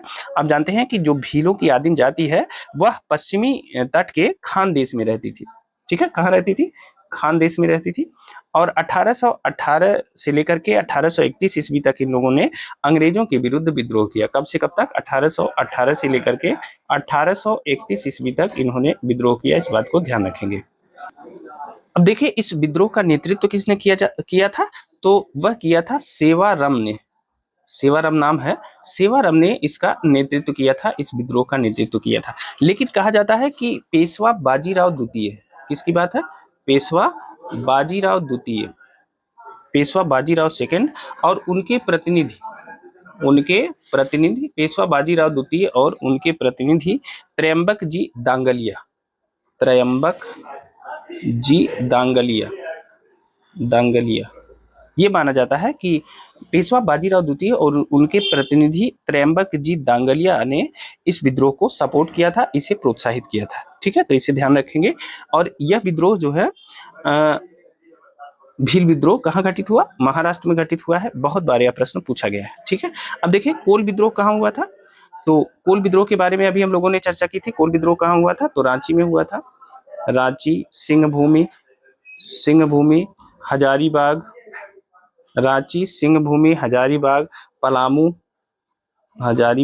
पलामू आदि क्षेत्रों में यह विद्रोह हुआ था। ठीक है ना। रंपा विद्रोह कहाँ हुआ था बताइए? रंपा विद्रोह, यह देखिए साहूकारों के शोषण और वन कानूनों के विरुद्ध में रंपा विद्रोह हुआ था। और यह कहाँ हुआ था? यह आंध्र प्रदेश में हुआ था। रंपा विद्रोह कहाँ हुआ था? आंध्र प्रदेश में हुआ था, इस बात को भी ध्यान रखिएगा। और अगला जो था यह संथाल विद्रोह के बारे में अभी हमने बताया था कि भागलपुर से राजमहल के बीच में संथाल विद्रोह 1855-56 में हुआ था, इसी भी ध्यान रखेंगे। ठीक है ना। अच्छा बताइए, एक आंदोलन और है, लसोड़िया आंदोलन के बारे में आपने सुना है? कौन सा आंदोलन है? लसोड़िया आंदोलन। ठीक है, लसोड़िया आंदोलन के बारे में आपने सुना है? क्या जानते हैं आप लसोड़िया आंदोलन? देखिए लसोड़िया आंदोलन जो है यह कहाँ चलाया गया था? यह मेवाड़, बांगड़ और उसके आसपास के क्षेत्रों में भीलों में सामाजिक सुधार के लिए चलाया गया था। किस में चलाया गया था? भीलों में सामाजिक सुधार के लिए यह आंदोलन चलाया गया था। ठीक है ना, भीलों में सामाजिक सुधार के लिए। और इसकी जो एरिया थी वो क्या थी? मेवाड़ के क्षेत्र में था, बांगड़ के क्षेत्र में था, बांगड़ और उसके आसपास के क्षेत्रों में यह फैला हुआ था, इस बात को ध्यान रखेंगे। ठीक है, और इसका सूत्रपात किसने किया था? लसोड़िया आंदोलन का सूत्रपात किसने किया था? तो यह किया था गोविंद गिरी ने लसोड़िया आंदोलन का सूत्रपात किया था। किसने? गोविंद गिरी ने इस आंदोलन का सूत्रपात किया था, इस बात को याद रखिएगा। ठीक है, अब देखिए गोविंद गिरी ने भीलों को संगठित करने के लिए एक सभा बनाई थी जिसका नाम था संप सभा। ठीक है, संप सभा की स्थापना किसने की थी? गोविंद गिरी ने। इसका उद्देश्य था भीलों को संगठित करना। और यही जो है संप सभा के बाद आगे चल करके यही लसोड़िया आंदोलन में परिवर्तित होता है। तो गोविंद गिरी को जो है लसोड़िया आंदोलन का प्रवर्तक माना जाता है, इस बात को ध्यान रखेंगे। चलिए अब अगले प्रश्न को देख लेते हैं। आज का जो हमारा 13वां प्रश्न है वह है कि उलगुलान विद्रोह किससे जुड़ा था? उलगुलान विद्रोह के बारे में पूछा है। तो देखिए उलगुलान विद्रोह जुड़ा था बिरसा मुंडा से। ठीक है, आप इसे मुंडा विद्रोह भी कह सकते हैं। ठीक है ना, बिरसा मुंडा के जो विद्रोह हुआ था या मुंडा विद्रोह जो था उसे उलगुलान विद्रोह या उलगुलान का जो वास्तविक अर्थ है वह महान हलचल, क्या है? महान हलचल। तो मुंडा विद्रोह को उलगुलान विद्रोह, महाविद्रोह या महान हलचल, महाविद्रोह या महान हलचल कहा जाता है। इस बात को ध्यान रखिएगा। और यह जो मुंडा विद्रोह था यह कब हुआ था? यह हुआ था 1899 में। 1899 से 1900 ईस्वी के बीच में मुंडा विद्रोह हुआ था। ठीक है, इसे महाविद्रोह की संज्ञा दी जाती है क्योंकि यह अपने समय का सबसे मतलब जबरदस्त विद्रोह था। ठीक है, इस बात को ध्यान रखिएगा। और जो बिरसा मुंडा था उसने अपने आप को धरती आबा घोषित किया था। ठीक है, क्या घोषित किया था? धरती आबा। धरती आबा का मतलब क्या है? जगत पिता। जगत पिता अपने आप को घोषित किया था। किसने? बिरसा मुंडा ने घोषित किया था। अब देखिए, यह जो विद्रोह हुआ था, मुंडा विद्रोह या उलगुलान या महाविद्रोह जो हुआ था, यह क्यों हुआ था? तो देखिए, इनमें मुंडाओं में एक सामूहिक खेती की परंपरा थी जिसे कहते थे खूंट कट्टी। ठीक है, खूंट कट्टी के बारे में अगर पूछे कि खूंट कट्टी वास्तव में क्या है, तो यह एक सामूहिक खेती की परंपरा है। ठीक है, सामूहिक खेती की परंपरा है और यह मुंडा जनजातियों में विकसित मतलब प्रचलित थी। अब देखिए, खूंट कट्टी की जो परंपरा है उसे समाप्त किया जाने लगा था।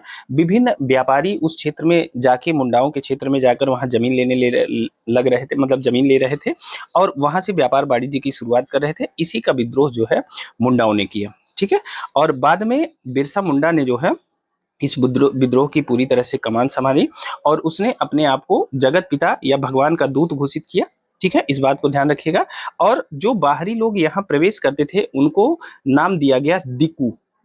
दिकू, जो बाहरी लोग मुंडा क्षेत्र में प्रवेश करते थे, चाहे वो अंग्रेज हो, चाहे कोई महाजन हो, व्यापारी हो, उनको इन्होंने दिकू दिकू कहा और कहा कि दिकुओं से हमारी लड़ाई। दिकू का मतलब आप इसे गैर आदिवासी भी कह सकते हैं, गैर आदिवासी। तो मुंडा ने कहा कि हमारी जो लड़ाई है वो इन्हीं दिकुओं से है, यानी गैर आदिवासियों से है। और लड़ाई ऐसे होगी कि उनके खून से जमीन इस तरह लाल होगी जैसे लाल झंडा। इस बात को ध्यान रखिएगा। यह उनका स्टेटमेंट था बिरसा मुंडा का। अब देखिए, युद्ध होता भी है, बहुत तगड़े से युद्ध होता है, लेकिन एक तरफ अंग्रेज थे जिनके पास हथियार थे और दूसरी तरफ जो मुंडा थे, मुंडा विद्रोही जो थे, वह उनके पास क्या था? उनके पास तीर धनुष था और ये कुल्हाड़ी थी। इसके अलावा तो उनके पास कोई हथियार नहीं था, लेकिन फिर भी उन्होंने बहुत मतलब बहादुरी से ये लड़ाई लड़ी और बाद में बिरसा मुंडा को पकड़ लिया गया और 9 जून 1900 को उनकी मृत्यु हो गई। ठीक है, अब देखिए, यह प्रश्न पूछा भी गया है कि बिरसा मुंडा को पकड़ा कब गया था? तो बिरसा मुंडा को पकड़ा गया था, देखिए, बिरसा मुंडा को पकड़ा कब गया था, यह प्रश्न पूछा गया है बिहार पीसीएस में। पकड़ा गया कब? तो 3 फरवरी 1900 ईस्वी में बिरसा मुंडा को पकड़ लिया गया था, लेकिन इनकी जो मृत्यु हुई वह 9 जून 1900 को इनकी मृत्यु हो गई थी। ठीक है, तो इन दोनों तिथियों को याद रखिएगा, यह बिरसा मुंडा से संबंधित है। 3 फरवरी 1900 को उन्हें पकड़ा गया और 9 जून 1900 को बिरसा मुंडा की मृत्यु हो गई। ठीक है, तो इस बात को ध्यान रखिएगा। बाकी जो तमाम विद्रोही थे उन्हें गिरफ्तार कर लिया गया और सबको अलग अलग सजा दी गई। ठीक है, तो उलगुलान मुंडा विद्रोह को कहते हैं। ठीक है, और मुंडा विद्रोह का जो नेता था वो कौन था? बिरसा मुंडा। तो आप इसे याद रखिएगा। इसने स्वयं को भगवान का दूत घोषित किया। धरती आबा कहा जाता था इसे। ठीक है, इस बात को भी ध्यान रखेंगे।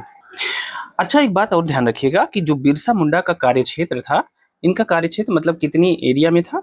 तो बिरसा मुंडा का जो कार्यक्षेत्र था वह भी था रांची से लेकर के, रांची से भागलपुर तक था। ठीक है ना, रांची से भागलपुर तक इनका कार्यक्षेत्र था। और देखिए, पहले तो बिरसा मुंडा का जो उद्देश्य था वह जनजातियों में समाज सुधार करना था, इन्हें ब्रिटिश सत्ता से दूर रखना था। ठीक है, और बिरसा मुंडा ने यह भी कहा कि तमाम देवताओं की पूजा, देवताओं को वहां कहते थे बोंगा। बोंगा, बोंगा का मतलब क्या है? देवता। तो बिरसा मुंडा का कहना था कि तमाम देवताओं की पूजा करने से अच्छा है केवल एक ईश्वर की पूजा करें। ठीक है, एक ईश्वर का संदेश इन्होंने दिया और एक ईश्वर को इन्होंने कहा सिंह बोंगा, सिंह बोंगा। ठीक है, तो तमाम देवताओं की पूजा करने से अच्छा है एक ईश्वर की पूजा करें। और ऐसा आह्वान किसने किया था? बिरसा मुंडा ने किया था। ठीक है, बाद में आप जानते हैं कि अंग्रेजों ने अपने शक्ति के दम पर इस आंदोलन को दबा दिया था। ठीक है, याद रखेंगे। अब अगले प्रश्न की तरफ चलते हैं। देखिए, आज का जो हमारा 14वां प्रश्न है वह है कि जनजातीय लोगों के संबंध में आदिवासी शब्द का प्रयोग किसने किया था? जनजातीय लोगों के संबंध में जनजातियों को आदिवासी किसने कहा, यह बताइए। तो देखिए, जनजातियों को आदिवासी कहा था ठक्कर बापा ने। ठीक है, बी ऑप्शन सही है। जनजातियों को आदिवासी किसने कहा था? ठक्कर बापा ने कहा था। और आप जानते हैं कि ठक्कर बापा कौन थे? यह हरिजन सेवक संघ, नाम सुना आपने? हरिजन सेवक संघ, हरिजन सेवक संघ के ये महासचिव थे। ठीक है, इस बात को ध्यान रखेंगे। अब आप जान रहे हैं कि हरिजन सेवक संघ की स्थापना किसने की थी, तो आप जानते हैं महात्मा गांधी ने हरिजन सेवक संघ की स्थापना की थी। और ठक्कर बप्पा जो थे वह महात्मा गांधी के साथ 1933-34, ध्यान रखिएगा, 1933-34 के दौरान इन्होंने गांधी जी के साथ हरिजनों की दशा देखने जानने के लिए भारत का भ्रमण किया था। ठीक है, किसने भ्रमण किया था, ठक्कर बप्पा ने भ्रमण किया था। और इन्होंने ही आदिवासी सब जनजातियों के लिए आदिवासी शब्द का प्रयोग किया था। एक बात और ध्यान रखिएगा, कभी कभी पूछ लेता है कि क्या इनका संबंध सर्वेंट ऑफ इंडिया सोसाइटी से था, तो हाँ, यह जो है सर्वेंट्स ऑफ इंडिया सोसाइटी के निष्ठावान मेंबर थे। ठीक है, सर्वेंट्स ऑफ इंडिया सोसाइटी। अब इसकी स्थापना किसने की थी, तो आप जानते हैं कि सर्वेंट्स ऑफ इंडिया सोसाइटी की स्थापना किसने की थी, गोपाल कृष्ण गोखले ने किया था। याद रखिएगा, कब किया था, 1904 में किया था। ठीक है, तो सर्वेंट्स ऑफ इंडिया सोसाइटी के भी यह एक निष्ठावान सदस्य थे, याद रखेंगे। अब अगले प्रश्न की तरफ चलते हैं। आज का जो हमारा 15वां प्रश्न है, आपको इन घटनाओं पर विचार करना है और बताना है इनका सही कालानुक्रम क्या है। ठीक है, तो निम्नलिखित घटनाओं पर विचार करिए और सही कालानुक्रम बताइए। तो देखिए, नील विद्रोह कब हुआ था, सबसे पहले हम लोगों ने यही पढ़ा था, 1859-60 में नील विद्रोह हुआ था। संथाल विद्रोह आप जानते हैं कि 1855-56 में संथाल विद्रोह हुआ था। दक्कन दंगे कब हुए थे, बहुत बार यह प्रश्न पूछा जाता है कि दक्कन दंगे कब हुए थे, तो दक्कन दंगे हुए थे 1875 में। ठीक है, और एक चीज और है, दक्कन दंगे के संबंध में एक प्रश्न पूछा जाता है कि इसका तात्कालिक कारण क्या था, तो महाजनों द्वारा ऊंचा ब्याज दर वसूलना ही इसका तात्कालिक कारण था।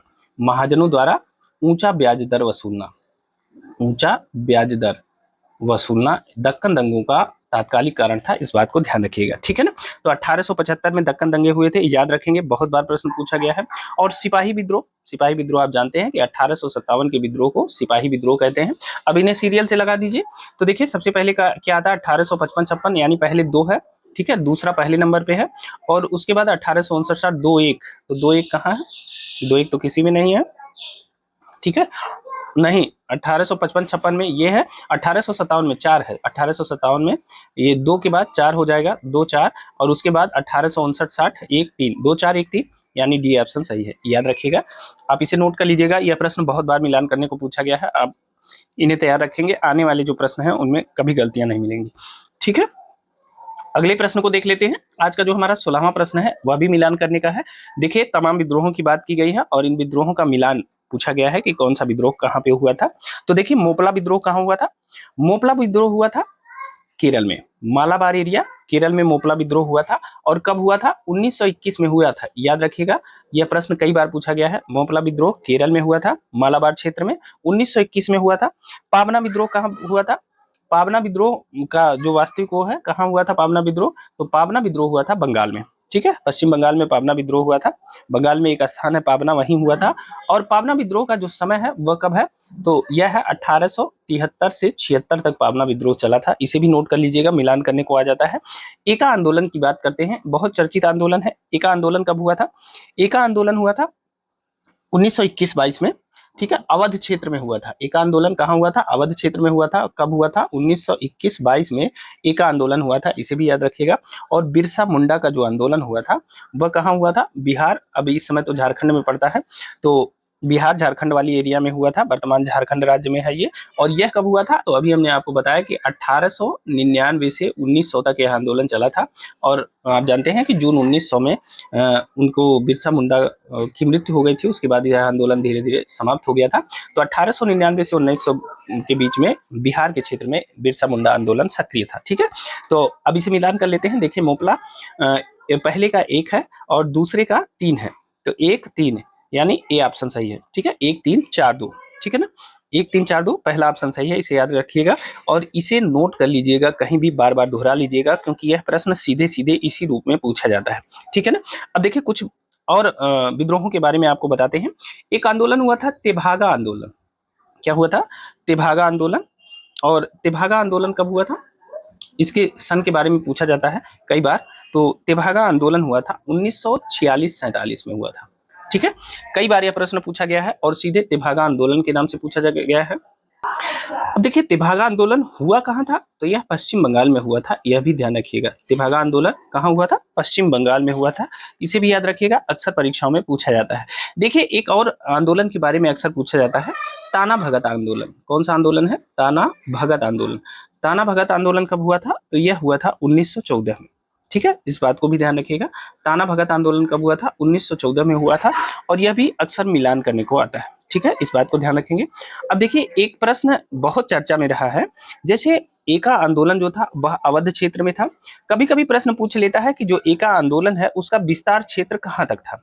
ठीक है ना, तो देखिए कि जो एका आंदोलन था, एका आंदोलन का विस्तार क्षेत्र पूछता है, चूंकि उत्तर प्रदेश में यह आंदोलन हुआ था, तो इसके विस्तार क्षेत्र के बारे में पीसीएस की परीक्षाओं में पूछा है। तो एका आंदोलन उत्तर प्रदेश के हरदोई में हुआ था। ठीक है, इसका विस्तार क्षेत्र मैं आपको बता देता हूँ, हरदोई, बहराइच, सीतापुर। ठीक है, हरदोई, बहराइच, सीतापुर आदि जिलों में यह आंदोलन प्रारंभ किया गया था। ठीक है ना, अब इस आंदोलन का जो मुख्य मुद्दा था वह निर्धारित लगान से 50% अधिक लगान वसूलना था। ठीक है, जो लगान निर्धारित थी उससे 50% अधिक लगान वसूलना था। ठीक है, 50% अधिक लगान वसूलना इसका मतलब इस आंदोलन का जो मुख्य कारण था वो यही था। अब देखिए जितने भी आदिवासी और जनजातीय आंदोलन हुए थे, विद्रोह हुए थे, वो सारे विद्रोह जो है इसी कारण से हुए हैं। अत्यधिक राजस्व, सूदखोरी, महाजनों का शोषण, इसी के खिलाफ सारे आंदोलन हुए थे। ठीक है ना, तो याद रखेंगे। चलिए अब अगले प्रश्न की तरफ चलते हैं। आज का जो हमारा 17वां प्रश्न है, यह भी एक सूची मिलान वाला प्रश्न है। आपको बताना है कि कौन सा विद्रोह कब हुआ है। बहुत बार यह प्रश्न पूछा गया है, तो देखिए एक सीरियल से देखते हैं। देखिए सबसे पहले रंपा विद्रोह। रंपा विद्रोह कब हुआ था, तो रंपा विद्रोह हुआ था 1879-80 में हुआ था रंपा विद्रोह। दूसरा ऑप्शन सही है। ठीक है ना, कब हुआ था रंपा विद्रोह, 1879-80 में हुआ था। ठीक है ना, अब देखिए रंपा विद्रोह का जो क्षेत्र था वो कौन सा था, आंध्र प्रदेश का क्षेत्र था। इस बात को भी ध्यान रखिएगा, आंध्र प्रदेश का क्षेत्र। ठीक है ना, अब देखते हैं अगला, पाबना किसान विद्रोह कब हुआ था। मैंने आपको पहले बताया था पाबना से बहुत प्रश्न बनते हैं, तो पाबना किसान विद्रोह हुआ था 1873 से 76 के बीच में हुआ था, और यह पश्चिम बंगाल में हुआ था। फिर अगला देखते हैं बंगाल नील विद्रोह। तो आप जानते हैं 1859-60 में नील विद्रोह हुआ था। उसके बाद जयंतिया विद्रोह कब हुआ था, तो 1860 से 63 के बीच में जयंतिया विद्रोह हुआ था। ठीक है ना, तो देखिए ए का 2 है और बी का 4 है, तो ए का 2, बी का 4, सी का 1, यानी बी ऑप्शन सही है। इसे याद रखिएगा, 17 का बी ऑप्शन सही है। ठीक है, बहुत बार यह प्रश्न पूछे गए हैं, इन्हें नोट कर लेंगे। नहीं तो आप इन प्रश्नों की पीडीएफ ले लीजिए, आप हमारा टेलीग्राम चैनल ज्वाइन कर लीजिएगा, उसका लिंक हमने डिस्क्रिप्शन बॉक्स में दे दिया है, वहां से जाके आप इन प्रश्नों की पीडीएफ डाउनलोड कर सकते हैं। ठीक है, अगले प्रश्न की तरफ चलते हैं। आज का जो हमारा 18वां प्रश्न है, 1921 का मोपला विद्रोह कहाँ हुआ था। देखिए मोपला विद्रोह के संबंध में बहुत सारे प्रश्न पूछे जाते हैं, हर परीक्षा में पूछे जाते हैं। देखिए मोपला विद्रोह वास्तव में केरल में हुआ था, और केरल का जो इलाका है मालाबार क्षेत्र, केरल के मालाबार क्षेत्र में मोपला विद्रोह हुआ था। इस बात को ध्यान रखिएगा। ठीक है, और यह विद्रोह कब हुआ था, देखिए इसमें सन पहले से दे दिया है, 1921 में। अक्सर परीक्षाओं में यह पूछा जाता है। ठीक है, अब यहाँ पे क्या होता था कि जो काश्तकार थे, देखिए मोपला केरल के मालाबार एरिया में दो जमींदार जो थे, जमींदार हिंदू थे, ज्यादातर जमींदार जो थे वो क्या थे, वह हिंदू थे, और जो उनके काश्तकार थे, बटाईदार थे, वह क्या थे, वह मुसलमान थे। तो इन्हीं हिंदू और जो काश्तकार मुसलमान थे, इन्हीं के बीच में यह मोपला का विद्रोह हुआ था। ठीक है ना, तो याद रखिएगा, बहुत इंपॉर्टेंट है। मुख्य रूप से यह जो मोपला विद्रोह था, यह जमींदारों के खिलाफ था। किसके खिलाफ था, जमींदारों के खिलाफ था। हिंदू जमींदार थे और मुसलमान काश्तकार थे, तो इन दोनों में कुछ अपना आपसी विवाद हुआ, और उसी के विरोध में इन्होंने जमींदारों के विरोध में आंदोलन किया था। तो याद रखेंगे, बहुत बार यह परीक्षाओं में पूछा गया है। ठीक है, अब आ जाते हैं आज का 19वां प्रश्न, देख लेते हैं। निम्नलिखित में से कौन सा सुमेलित नहीं है। आपको बताना है कि इनमें से कौन सा युग्म सुमेलित नहीं है, और यह भी प्रश्न कई बार पूछा गया है। तो देखिए मुंडा विद्रोह, बिरसा मुंडा सुमेलित है। आप जानते हैं कि बिरसा मुंडा मुंडा विद्रोह से संबंधित है। संथाल विद्रोह, सिद्धू और कान्हू, आपने नाम सुना, संथाल विद्रोह कान्हू से संबंधित है, सही है। अहोम विद्रोह, अहोम विद्रोह हमने आपको बताया कि गोमधर कुंवर से संबंधित है। असम के अहोम जो संभ्रांत जाति के लोग थे, इन्होंने अपने नेता गोमधर कुंवर के नेतृत्व में आंदोलन किया था। उसके बाद नायक विद्रोह, यहाँ देखिए वो नहीं लगाया है, नायक विद्रोह, नायक विद्रोह दिया है ताना भगत। तो नायक विद्रोह ताना भगत के नेतृत्व में नहीं हुआ था। ठीक है ना, याद रखिएगा, जो नायक विद्रोह था वह ताना भगत के नेतृत्व में नहीं लड़ा गया था। ठीक है ना, अब देखिए ये जो ताना भगत है ना, यह स्वयं एक आंदोलन था, ताना भगत आंदोलन। ठीक है ना, इस आंदोलन का जो प्रारंभ है यह उरांव आदिवासियों के द्वारा किया गया था। किसके द्वारा किया गया था? उरांव आदिवासियों के द्वारा ताना भगत आंदोलन की शुरुआत की गई थी। ठीक है, इन्हीं के बीच हुआ था यह आंदोलन, और यह हुआ था 1914 में। कब? 1914 में। और इसका जो क्षेत्र था वह था छोटा नागपुर क्षेत्र। ठीक है, तो जो ताना भगत आंदोलन का क्षेत्र था वह कौन सा क्षेत्र था? वह था छोटा नागपुर का क्षेत्र। इसे भी आप ध्यान रखेंगे। और इस आंदोलन के जो नेतृत्वकर्ता थे, ताना भगत आंदोलन के नेतृत्वकर्ता, किसने नेतृत्व किया था इस आंदोलन का? तो इसके नेतृत्वकर्ता थे जतरा भगत। आपने नाम सुना होगा, कई बार यह भी परीक्षाओं में पूछा गया है। जतरा भगत, बलराम भगत, जतरा भगत, बलराम भगत और देवमेनिया, देवमेनिया या इन्हें देवमेनिया भगत भी कहते हैं। ठीक है, तो यह ताना भगत आंदोलन के मुख्य नेतृत्वकर्ता थे। ठीक है, तो आपको पता चला 1914 में छोटा नागपुर क्षेत्र, 1914 में छोटा नागपुर क्षेत्र उरांव आदिवासियों द्वारा ताना भगत आंदोलन शुरू किया गया था। जतरा भगत, बलराम भगत और देवमेनिया इस आंदोलन से संबंधित है। कई बार यह प्रश्न पूछा गया है, याद रखिएगा। अगला देख लेते हैं आज का जो हमारा 20वां प्रश्न है। देखिए 20वां प्रश्न भी एक सूची मिलान का प्रश्न है। एक तरफ विद्रोह दिया है और दूसरी तरफ दिया है नेतृत्वकर्ता। कई बार यह प्रश्न पूछा गया है। तो देखिए सबसे पहले देखते हैं कि पाइक विद्रोह या पाइका विद्रोह। ठीक है, तो पाइक विद्रोह से संबंधित कौन था, नेतृत्वकर्ता कौन था? तो वह थे जगबंधु विद्याधर। ठीक है, पाइक विद्रोह से संबंधित कौन थे? जगबंधु विद्याधर थे। ठीक है ना, और ध्यान दीजिएगा यह जो प्रश्न है ना, यह पीसीएस यूपी पीसीएस 2024 में पूछा गया प्रश्न है। ठीक है, इस बात को ध्यान रखेंगे। देखिए पाइक विद्रोह, जगबंधु विद्याधर इससे संबंधित थे, इस बात को ध्यान रखिएगा क्योंकि नेतृत्वकर्ता की बात पूछ रहा है। उसके बाद आता है बरेली विद्रोह। बरेली विद्रोह से संबंधित कौन था? तो वह थे मुफ्ती मोहम्मद एवाज, यह बरेली विद्रोह से संबंधित है। तीसरा है मालाबार विद्रोह। मालाबार विद्रोह से संबंधित कौन था? एडाचना कुंगन, एडाचना कुंगन मालाबार विद्रोह से संबंधित थे। और उसके बाद सिलहट विद्रोह की बात आती है तो सिलहट विद्रोह से संबंधित थे राधा राम। ठीक है, फिर से ध्यान से समझिए। पाइका विद्रोह जगत बंधु विद्याधर संबंधित थे। बरेली विद्रोह से मुफ्ती मोहम्मद एवाज संबंधित थे। मालाबार विद्रोह से एडाचना कुंगन संबंधित थे और सिलहट विद्रोह से राधा राम संबंधित थे। ठीक है, अब इसका मिलान करते हैं। तो देखिए ए का 4 है, बी का 3 है, सी का 1 है, तो 4 3 1 2 यानी ए ऑप्शन सही है, इसे याद रखेंगे। अब देखिए इन आंदोलनों के बारे में थोड़ा सा जान लेते हैं। देखिए जैसे पाइका विद्रोह कहाँ हुआ था? पाइका विद्रोह हुआ था खुर्दा क्षेत्र में हुआ था, जो वर्तमान में कहाँ स्थित है? पाइका विद्रोह कहाँ हुआ था? खुर्दा क्षेत्र में। और खुर्दा क्षेत्र कहाँ स्थित है? वर्तमान में उड़ीसा में स्थित है। ठीक है ना, यहाँ पे पाइका विद्रोह हुआ था और जगत बंधु विद्याधर ने इसका नेतृत्व किया था, इस बात को भी ध्यान रखिएगा। जगत बंधु विद्याधर महापात्र इनका नाम था। इन्हें भ्रमर बर राय भी कहते थे। ठीक है, क्या कहते थे? भ्रमर बर राय।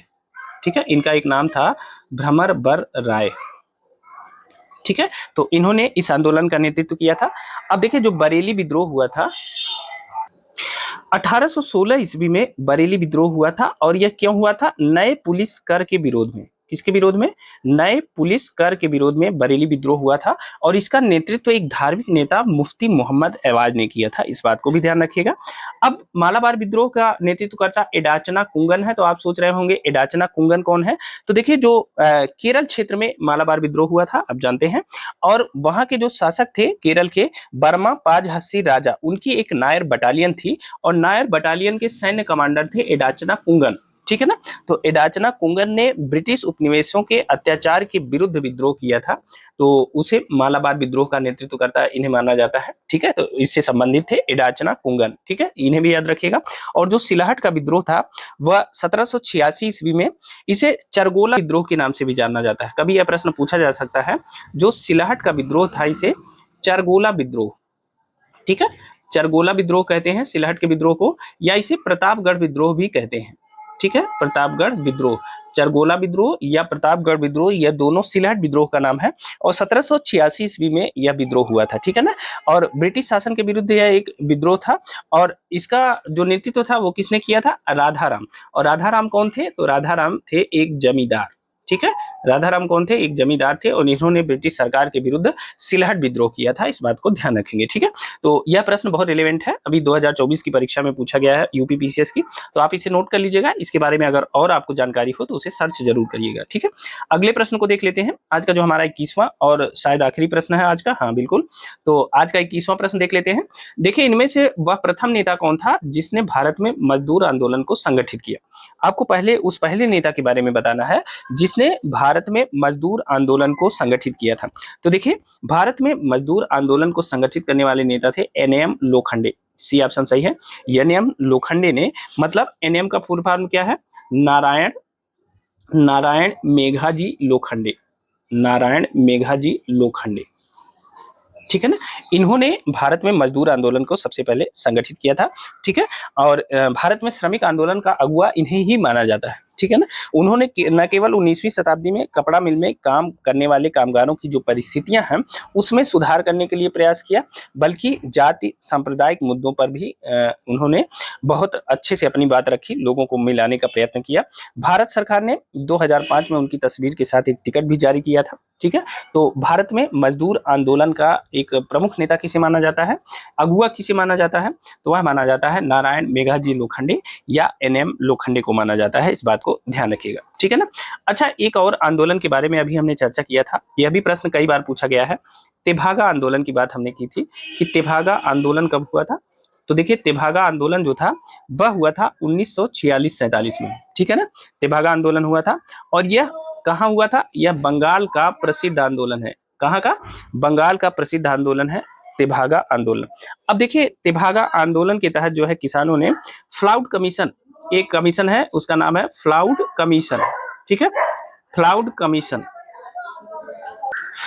फ्लाउड कमीशन के अनुरूप इन्होंने लगान की दर को जो है, फ्लाउड कमीशन के अनुरूप लगान की दर को इन्होंने 1/3 करने के लिए यह संघर्ष प्रारंभ किया था, इस बात को ध्यान रखिएगा, ठीक है। और यह जो है वास्तव में जोतदारों के विरुद्ध बटाईदारों का आंदोलन था, मतलब आप जमींदारों के विरुद्ध मान सकते हैं, जमींदारों के विरुद्ध बटाईदारों का आंदोलन था।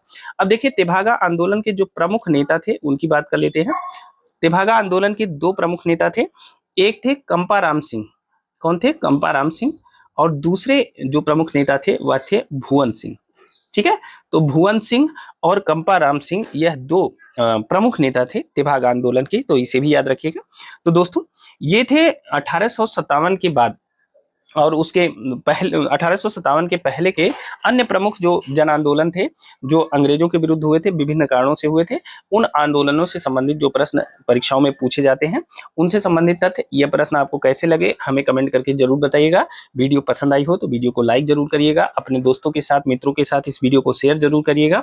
और हाँ, अगर आपको इन प्रश्नों की पीडीएफ चाहिए तो आप हमारा टेलीग्राम चैनल और व्हाट्सएप चैनल ज्वाइन कर लीजिए, उसका लिंक हमने डिस्क्रिप्शन बॉक्स में दे दिया है। वहां से जाके आप इन तथ्यों की PDF as it is download कर पाएंगे, वो भी बिल्कुल निःशुल्क।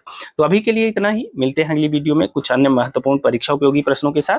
तब तक के लिए स्वस्थ रहिए, मस्त रहिए, अपना और अपनों का ख्याल रखिए। आज के लिए इतना ही, बहुत बहुत धन्यवाद।